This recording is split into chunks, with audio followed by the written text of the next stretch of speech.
Welcome to RK's Stories.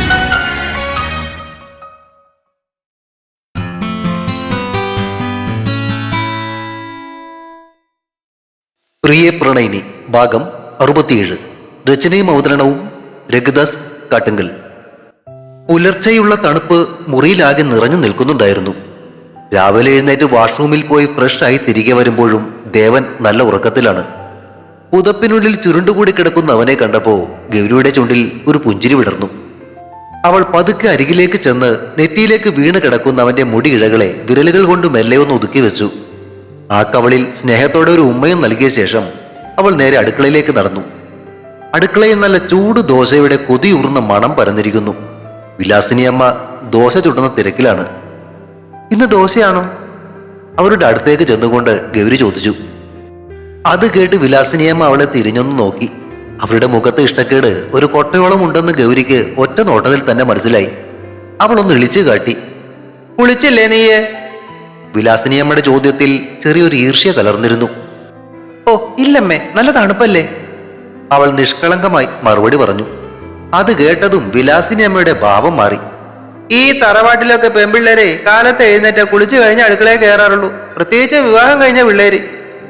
രാവിലെ തന്നെ അമ്മ ഉടക്കാനുള്ള തയ്യാറെടുപ്പിലാണെന്ന് കണ്ടപ്പോ എന്നാ പിന്നെ ഒന്ന് കുളിച്ചാലോ എന്ന് ആലോചിച്ചു നിൽക്കുകയായിരുന്നു ഗൗരി. അപ്പോഴാണ് കണ്ണും തിരുമി കോട്ടുവായും ഇട്ടുകൊണ്ട് നീലിമ അങ്ങോട്ടേക്ക് വന്നത്. ആ വരവ് കണ്ടതും ഗൗരി പതുക്കെ അമ്മയെ വിളിച്ചു. അമ്മേ. വിളി കേട്ട് തിരിഞ്ഞു നോക്കിയ വിലാസിനിയമ്മ കണ്ടത് കിടക്കയിൽ നിന്നും എഴുന്നേറ്റപടി മുടിയും പാറിപ്പറപ്പിച്ച് വന്നു നിൽക്കുന്ന നീലിമയാണ്. ഇതുപോലെയാണോ അമ്മേ ഈ തറവാട്ടിലെ കുട്ടികളൊക്കെ കുളിച്ചു വരുന്നേ? ചോദ്യത്തിന് മുന്നിൽ പതറിപ്പോയ വിലാസിനിയമ്മ ദേഷ്യത്തോടെ ചവിട്ടി കുലുക്കി പുറത്തേക്ക് ഇറങ്ങിപ്പോയി. എന്താ അവിടെ സംഭവിച്ചതെന്ന് മനസ്സിലാകാതെ നീലിമ കണ്ണും വിളിച്ചു നിന്നു. അകത്തേക്ക് വന്ന് കിച്ചൺ സ്ലാബിലേക്ക് കയറിയിരുന്ന് കാലുമാട്ടിക്കൊണ്ട് അവൾ ചോദിച്ചു. എന്താ അമ്മായിയമ്മ മരുമകളും കൂടി രാവിലെ ഒരു സ്നേഹപ്രകടനം? ഏയ് ഒന്നുമില്ല, അല്ലാത്ത പെണ്ണുങ്ങളും കുളിയും എന്നൊരു വിഷയത്തെക്കുറിച്ച് ക്ലാസ് എടുക്കാൻ നോക്കിയതാ, ചീറ്റിപ്പോയി. അമ്മ ഇട്ടേച്ചും പോയ ദോശ പാനിൽ നിന്നും പ്ലേറ്റിലേക്ക് ഇട്ടുകൊണ്ട് ഗൗരി ചിരിച്ചു. കാര്യം മുഴുവൻ പിടികിട്ടിയില്ലെങ്കിലും പുളിയെ ചൊല്ലിയുള്ള എന്തോ ഒരു പ്രശ്നമാണെന്ന് മനസ്സിലാക്കിയ നീലിമ പിന്നീടൊന്നും ചോദിക്കാൻ നിന്നില്ല. നിനക്ക് ദോശ വേണോ? അടുത്ത ദോശക്കായി മാവ് ചട്ടിയിലേക്ക് ഒഴിക്കുന്നതിനിടയിൽ ഗൗരി ചോദിച്ചു. പല്ല് തേച്ചിട്ടില്ല, നീലിമ മടി പറഞ്ഞു. ഫസ്റ്റ് എന്നിട്ട് നിന്റെ അമ്മ എന്നാ നള്ളാടി തള്ളുന്നേ? ഗൗരി അത്ഭുതത്തോടെ ചോദിച്ചു. എന്തു പറ്റി? കല്ലാട്ടെ പെൺപിള്ളേരൊക്കെ കുളിക്കാതെ അടുക്കളയിൽ കയറില്ലെന്നാ എന്നോട് പറഞ്ഞ്. ഇവിടെ ഒരു വല്ലുപോലും തേക്കാതെ വന്നിരിക്കുന്ന കണ്ടില്ലേ? അത് കേട്ടതും നീലിമ പൊട്ടിച്ചിരിച്ചു. ആര്? അമ്മയോ? നല്ല ആളാ. എന്തേ? ഗൗരി തിരിഞ്ഞു നിന്നു. ഇതേ കാര്യം പറഞ്ഞേ പണ്ട് അച്ഛമ്മയും അമ്മയും തമ്മിൽ അടിയുണ്ടാക്കിയിരുന്നത് ഇന്നലെ കഴിഞ്ഞ പോലെ ഞാൻ ഓർക്കുന്നു. ഗൗരിക്കും ചിരി വന്നു. അത് ശരി, അപ്പൊ ആ പാരമ്പര്യം കാത്തു സൂക്ഷിക്കാൻ നോക്കിയതാ അമ്മ അല്ലേ? ആവോ. എന്തായാലും ഗപ്പി നീ ഒന്ന് ക്ഷമിച്ചേക്കണേടി എന്നും പറഞ്ഞുകൊണ്ട് നീലിമ എഴുന്നേറ്റ് വന്ന് പുറകിൽ നിന്നും ഗൗരിയെ സ്നേഹത്തോടെ കെട്ടിപ്പിടിച്ചു. ഗൗരി പിന്നിലേക്ക് കൈയെത്തിച്ച് അവളുടെ കവളിൽ പതുക്കെ ഒന്ന് കിള്ളി. പേടിക്കണ്ടെന്നേലു, എനിക്ക് അമ്മ ഇഷ്ടം തന്നെയാ. ഒന്നുമില്ലേലും എന്റെ ദേവേട്ടന്റെ അമ്മയല്ലേ. എന്താ ഇവിടെ പ്രശ്നം? പെട്ടെന്ന് പിന്നിൽ നിന്നും ദേവന്റെ ഗാംഭീര്യമുള്ള ശബ്ദം കേട്ട് രണ്ടുപേരും തിരിഞ്ഞു നോക്കി. ചട്നി താളിക്കാനായി ചീനച്ചട്ടി എടുക്കുന്നതിനിടയിൽ നീലിമ ഗൗരിയെ നോക്കി കള്ളച്ചിരിയോടെ കണ്ണിറുക്കി. എന്നിട്ട് ചോദിച്ചു. എന്തേ അമ്മ മകന്റെ അടുത്ത് വന്ന് പരാതി വല്ലതും പറഞ്ഞോ? ഉവ്, എന്റെ ഭാര്യ അമ്മയെ കളിയാക്കിയെന്ന് പറഞ്ഞു. ദേവൻ ഗൗരവം നടിച്ചു. യോ, ഞാനോ? കവളത്ത് കൈവച്ച് വാ പൊളിച്ച് ഗൗരി ദേവനെ നോക്കി. എന്നിട്ട് നീലിമയോട് ചോദിച്ചു. ഞാൻ അമ്മയെ കളിയാക്കിയോടി? ഏയ്. നീലിമ വിലങ്ങനെ തലയാട്ടി അവൾക്കൊപ്പം നിന്നു. ഞങ്ങളിവിടെ ദോശ ഉണ്ടാക്കാനുള്ള തിരക്കില്ല, അതിനിടയിൽ അമ്മയെ കളിയാക്കാൻ എവിടെയാ നേരം? കാര്യം മനസ്സിലായെന്ന മട്ടിൽ ഇരുത്തി ഒന്ന് മൂളിക്കൊണ്ട് അവൻ വാതിൽ പടിയിലേക്ക് ചാരി. അളിയൻ എഴുന്നേറ്റില്ലടി? കുളിക്കാൻ കയറിയേക്കുവാ. ഞങ്ങൾ കാലത്ത് തന്നെ പോകുന്നു കേട്ടാ ചേട്ടാ. രണ്ടാളും കൂടി ഈ ആഴ്ച തന്നെ വീട്ടിലേക്ക് വന്നേക്കണം. ഓ ഗച്ചു, നീ ഒരു ചായയും എടുത്തേ. സംസാരത്തിനിടയിൽ ദേവൻ ഗൗരിയോട് പറഞ്ഞു. കുളിച്ചോ? അവൾ ഒട്ടും താമസിയാതെ തിരിച്ചടിച്ചു. ഇല്ല. അതിനിപ്പോ എന്താ എന്ന ഭാവത്തിൽ അവൻ അവളെ നോക്കി. ആ എങ്കിൽ പോയി കുളിച്ചിട്ട് വാ, അല്ലാട്ടെ ആമ്പിള്ളേരെ കുളിക്കാതെ പച്ച വെള്ളം പോലും കുടിക്കില്ലെന്നാ അമ്മ പറഞ്ഞ്. ഗൗരിയുടെ മറുപടി കേട്ട് ദേവന് കാര്യം മനസ്സിലായി. ആയിക്കോട്ടെ. ചിരിച്ചും കൊണ്ട് അവൻ തിരിഞ്ഞു നടന്നു. അപ്പോ അതാണ് പ്രശ്നം. നടക്കുന്നതിനിടയിൽ അവൻ പെറുപിറുത്തു. ഈ ദേവേട്ട പോവല്ലേ, ഞാൻ ചുമ്മാ പറഞ്ഞതാ, എന്നാ ചായ. ഗൗരി പുറകെ ചെന്നു. ഓ വേണ്ടായേ, ഞാൻ കുളിച്ചിട്ട് വരാ. നീട്ടി പറഞ്ഞും കൊണ്ട് അവൻ നടന്നു നീങ്ങുമ്പോ അടുക്കളയിൽ നിന്നും ആ രണ്ടെണ്ണത്തിന്റെയും പൊട്ടിച്ചിരി ഉയർന്നു കേൾക്കാമായിരുന്നു. ഹാളിൽ ദേവനെയും പ്രതീക്ഷിച്ച് അക്ഷമയായി നിൽക്കുകയായിരുന്നു വിലാസിനിയമ്മ. എന്തായടാ, നീ അവളോട് ചോദിച്ചോ? അവൻ ഗൗരവത്തോടെ തല കുലുക്കി. പിന്നെ ചോദിക്കുക മാത്രമല്ല, ഒന്ന് പേടിപ്പിച്ചിട്ടുമുണ്ട്. ഇനി എന്തേലും പ്രശ്നം അവൾ ഉണ്ടാക്കിയ അമ്മ പറഞ്ഞാ മതി, അടിച്ച് പരിപ്പളക്കിയേക്കാം. അല്ല പിന്നെ. അത് കേട്ട് സമാധാനം കിട്ടിയതുപോലെ ചിരിക്കുന്ന അമ്മയെ ഒന്ന് ചേർത്ത് പിടിച്ച് അവൻ മുറിക്കകത്തേക്ക് നടന്നു. മകന്റെ പറച്ചിൽ പിടിച്ചതുപോലെ വിലാസിനിയമ്മ ആ പോക്കും നോക്കി തൃപ്തിയോടെ നിന്നു. എന്നാലും എന്റെ അമ്മേ എന്ന് മനസ്സിൽ പറഞ്ഞുകൊണ്ട് കൈമലർത്തി ഒരു നെടുവീർപ്പോടെ ദേവൻ മുറിക്കകത്തേക്ക് കയറി വാതിൽ ചാരി. അതേസമയം അങ്ങ് ചേലക്കൽ തറവാട്ടിൽ ഉറക്കമളർന്ന വിശ്വൻ കണ്ണു തുറന്നതെ കിടക്കയിൽ കിച്ചൂട്ടനെയാണ് തിരിഞ്ഞത്. അവനെ അവിടെ കാണാതെ വന്നപ്പോ അവൻ വേഗം എഴുന്നേറ്റ് വാതിൽ തുറന്നു. അടുക്കളയിൽ നിന്നും അമ്മയുടെയും രശ്മികയുടെയും സംസാരത്തിനോടൊപ്പം കിച്ചൂട്ടന്റെ കുറുമ്പ് നിറഞ്ഞ ചിരിയും കേട്ടതോടെ വിശ്വന്റെ മുഖത്തൊരു പുഞ്ചിരി വിടർന്നു. വേഗത്തിൽ പല്ലുതേപ്പും മുഖം കഴുകലും കഴിഞ്ഞ് അവൻ നേരെ അടുക്കളയിലേക്ക് നടന്നു. അടുക്കളയിലെ സ്ലാബിൽ കിച്ചൂട്ടനെ കയറ്റി ഇരുത്തിയിട്ടുണ്ട്. ശാരദാമ്മ അവന് ഇഡ്ഡലി ചമ്മന്തിയിൽ മുക്കി സ്നേഹത്തോടെ വാരി കൊടുക്കുകയാണ്. രശ്മിക അടുപ്പത്ത് എന്തോ ഇളക്കുന്ന തിരക്കിലായിരുന്നു. അവൾ നേരത്തെ എഴുന്നേറ്റ് കുളിയൊക്കെ കഴിഞ്ഞിട്ടുണ്ട്. ഇളം പിങ്ക് നിറത്തിലുള്ള മനോഹരമായൊരു ചുരിദാറാണ് അവളുടെ വേഷം. നനഞ്ഞ മുടി കോതി വെളുത്തൊരു തോർത്തുമുണ്ടുകൊണ്ട് തലയ്ക്ക് മുകളിൽ ചുറ്റിക്കെട്ടിയിട്ടുമുണ്ട്. വിശ്വൻ ഒച്ചയുണ്ടാക്കാതെ വാതിൽക്കൽ തന്നെ കുറച്ചു നേരം അവളെ നോക്കി നിന്നു.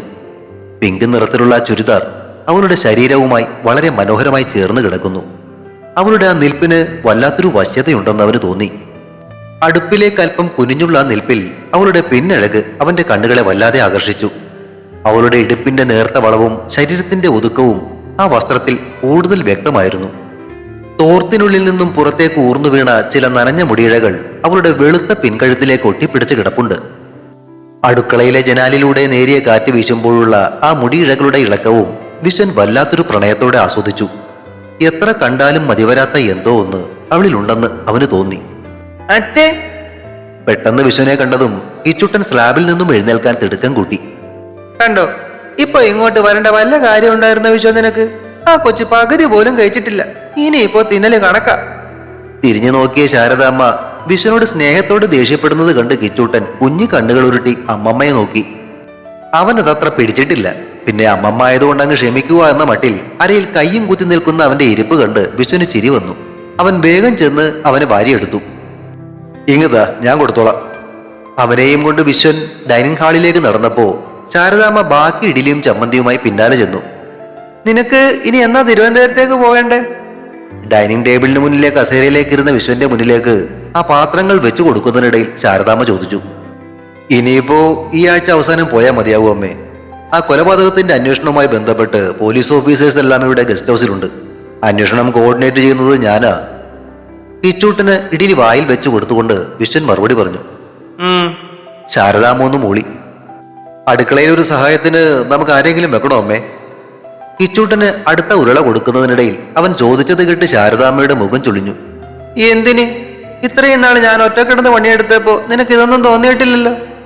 ആ ചോദ്യത്തിൽ അമ്മയുടെ ഒരു ചെറിയ കുറുമ്പും കളിയാക്കലും ഉണ്ടായിരുന്നു. വിശ്വൻ തല ചൊറിഞ്ഞു. അല്ല, ഇപ്പൊ കുടുംബത്തിലെ ആളുകളൊക്കെ കൂടി വരികയല്ലേ, അതുകൊണ്ട് ചോദിച്ചതാ. അപ്പോഴേക്കും രശ്മിക ആവി പറക്കുന്ന ഒരു കപ്പിൽ ചായയുമായി അങ്ങോട്ടേക്ക് വന്നു. ഓ, കൂടുതൽ കിടന്ന് മെഴുകാതെ മോൻ പോയി കുളിക്ക്. എന്നിട്ട് രണ്ടാളും കൂടി കൊറ്റങ്കാവിലും കുന്നുമ്മേലും ഒന്ന് പോയി തൊഴുതേച്ചുവാ. മൂന്നാളുടെയും പേരിൽ രണ്ടിടത്തും എന്തെങ്കിലും വഴിപാടുകളും കഴിപ്പിച്ചേക്ക്, ശാരദാമ്മ നിർദ്ദേശിച്ചു. അപ്പൊ അമ്മ വരുന്നില്ലേ? ഞാനില്ല, നിങ്ങൾ പോയിട്ട് വാ. കിച്ചു മഞ്ഞണ്ട്. വായിൽ ഇഡലിയും വെച്ചുകൊണ്ട് അവൻ എഴുന്നേൽക്കാൻ ശ്രമിച്ചതോടെ വിശ്വൻ അവനെ കവളിൽ കിള്ളി കൊഞ്ചിച്ചു. നിന്നെ കൊണ്ടുപോകാതെ അച്ഛ പോകുകൂടാ. ആദ്യം അച്ഛ പോയി കുളിച്ചിട്ട് വരട്ടെ, എന്നിട്ട് നമുക്ക് അമ്പലത്തിൽ പോവാം കേട്ടോ. അവൻ പൂർണ്ണ സമ്മതത്തോടെ തല കുലുക്കി. പിന്നെ സൗകര്യം പോലെ ആ ദേവനെയും ഗൗരിയെയും ഊണിന് ക്ഷണിക്കണം. അതിപ്പോ ഇന്ന് തന്നെ വേണമെന്നില്ല, നാളെയോ മറ്റേനാളോ അവരുടെ സൗകര്യം കൂടി നോക്കിയിട്ട് മതി, ശാരദാമ്മ ഓർമ്മിപ്പിച്ചു. ശരിയമ്മേ. ചായ കുടിച്ച് കപ്പ് തിരികെ രശ്മികയുടെ കയ്യിലേക്ക് കൊടുക്കുമ്പോ വിശ്വൻ അവളെ നോക്കിയൊന്ന് ചിരിച്ചു. ആ നോട്ടത്തിൽ ഒളിഞ്ഞിരുന്ന ഭാവം മനസ്സിലായതിന്റെ പരുങ്ങലോടെ രശ്മിക ആ ചായ കപ്പുമായി അവിടെ നിന്നു.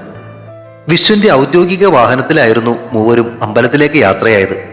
പിൻസീറ്റിലേക്ക് കയറാൻ വന്ന വിശ്വനെ പോലീസുകാർ സല്യൂട്ട് ചെയ്യുന്നത് കണ്ട് അച്ഛന്റെ തോളത്ത് കിച്ചൂട്ടൻ വലിയ ഗമയിലിരുന്നു. ആദ്യം കൊറ്റങ്കാവ് ഭഗവതി ക്ഷേത്രത്തിൽ കയറി തൊഴുത് വഴിപാടുകളും കഴിപ്പിച്ച ശേഷമാണ് അവർ കുന്നുമ്മേൽ മഹാദേവ ക്ഷേത്രത്തിലേക്ക് തിരിച്ചത്. യാത്രയ്ക്കിടയിൽ ജനാലിലൂടെ പുറത്തേക്ക് നോക്കിയിരുന്ന രശ്മികയ്ക്ക് വിശ്വൻ നാട്ടുംപുറത്തെ കാഴ്ചകളും പഴയ കഥകളും പറഞ്ഞുകൊടുത്തു. അവൾ അത് കൗതുകത്തോടെ കേട്ടിരുന്നപ്പോ ഇടയ്ക്ക് കൊച്ചു കൊച്ചു സംശയങ്ങളുമായി കിച്ചൂട്ടനും അവർക്കൊപ്പം കൂടി. കുന്നുമ്മേൽ മഹാദേവ ക്ഷേത്രത്തിന് താഴെ വണ്ടി പാർക്ക് ചെയ്തതും വിശ്വൻ കിച്ചൂട്ടനെയും എടുത്തുകൊണ്ട് പുറത്തേക്ക് ഇറങ്ങി. കൂടെ വരാൻ ഭാവിച്ച സുരക്ഷാ ഉദ്യോഗസ്ഥനായ പോലീസുകാരനോട് താഴെ തന്നെ നിൽക്കാൻ നിർദ്ദേശിച്ചിട്ടാണ് വിശ്വൻ ആ ചെറിയ കുന്ന് കയറാൻ തുടങ്ങിയത്. രശ്മികയും അവർക്കൊപ്പം നടന്നു. ആഹാ, വിവാഹം കഴിഞ്ഞ ആദ്യ യാത്ര അമ്പലത്തിലേക്ക് തന്നെ ആക്കി അല്ലേ? നന്നായി. അമ്പലത്തിലെ വഴിപാട് കൗണ്ടറിൽ ഇരുന്ന തൃക്കോട്ടെ കൃഷ്ണേട്ടൻ വിശ്വനെ കണ്ടതും സന്തോഷത്തോടെ കുശലം ചോദിച്ചു. അതേ കൃഷ്ണേട്ടാ, ബാക്കി യാത്രയൊക്കെ തിരക്ക് കഴിഞ്ഞിട്ടാകാമെന്ന് കരുതി. 3 പേരുടെയും പേരിൽ പുഷ്പാഞ്ജലിക്കുള്ള ചീട്ടെടുത്ത ശേഷം അവർ അമ്പലത്തിൽ കയറി ഭക്തിയോടെ തൊഴുതു. മനസ്സു നിറഞ്ഞ പ്രാർത്ഥനകൾക്ക് ശേഷം അല്പനേരം അവിടെ ചിലവഴിച്ചിട്ടാണ് അവർ താഴേക്കുള്ള കുന്നിറങ്ങാൻ തുടങ്ങിയത്. പരിചയമുള്ള പലരും അവരെ നോക്കി സ്നേഹത്തോടെ ചിരിക്കുന്നുണ്ടായിരുന്നു. തിരികെ പകുതി വഴി എത്തിയപ്പോഴാണ് അമ്പലത്തിലേക്ക് തൊഴാൻ കയറി വരുന്ന സജീവന്റെ അമ്മ വിജയയെ അവർ അപ്രതീക്ഷിതമായി മുന്നിൽ കാണുന്നത്. അവരെ കണ്ടതും രശ്മികയുടെ ഉള്ളിലൊരു ഭയം നിറഞ്ഞു. അവൾ വേഗത്തിൽ വിശ്വന്റെ പിന്നിലേക്ക് ഒളിച്ചു. എന്നാൽ അവരെ കണ്ടതോടെ വിജയയുടെ മുഖത്ത് വല്ലാത്തൊരു ദേഷ്യം ഇരച്ചു കയറി. അവരുടെ കണ്ണുകളിൽ പകയെരിഞ്ഞു. ഓ, ഭർത്താവ് മരിച്ചിട്ട് മാസങ്ങൾ പോലും ആയില്ല, അതിനു മുന്നേ രണ്ടാമത് കല്യാണം കഴിച്ചിട്ട് ആരെ കാണിക്കാനാടി നീ അമ്പലത്തിലൊന്ന് തൊഴുന്നത്? കടുത്ത പരിഹാസത്തോടെയും ദേഷ്യത്തോടെയും വിജയ ശബ്ദമുയർത്തി. അത് കേട്ടതും വിശ്വന്റെ മുഖം മാറി.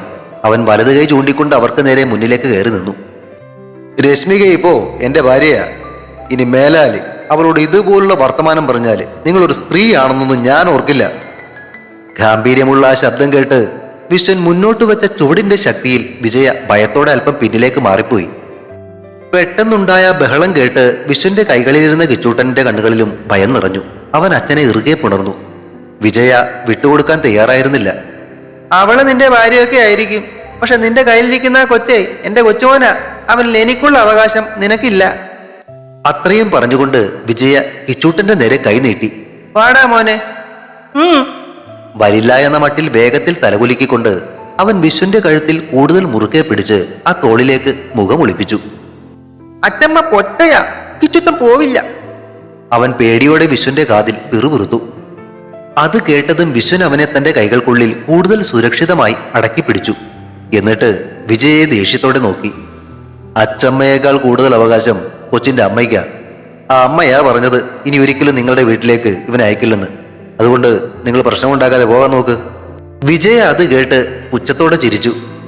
മന്ത്രിയായതിന്റെ അഹങ്കാരമല്ലേ നിനക്ക്? ഈ അധികാരം എല്ലാ കാലത്തും ഉണ്ടാകില്ലെന്ന് ഓർക്കണം. ഓ, ആയിക്കോട്ടെ.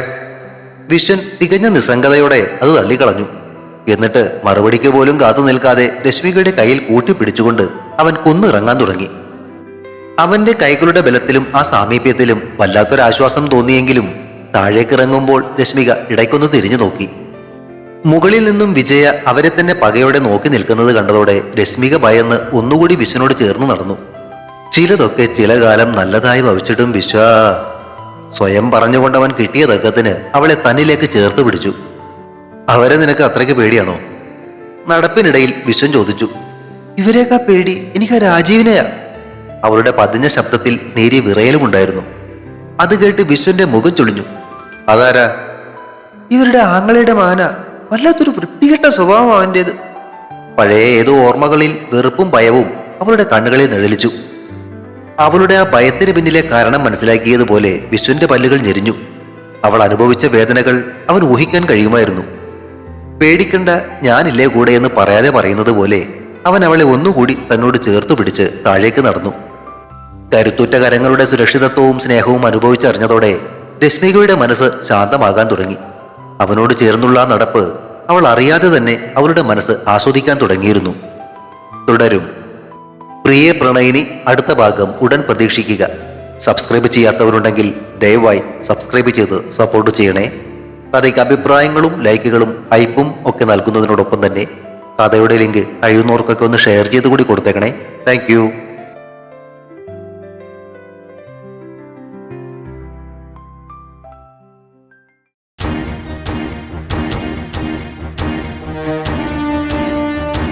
See you soon.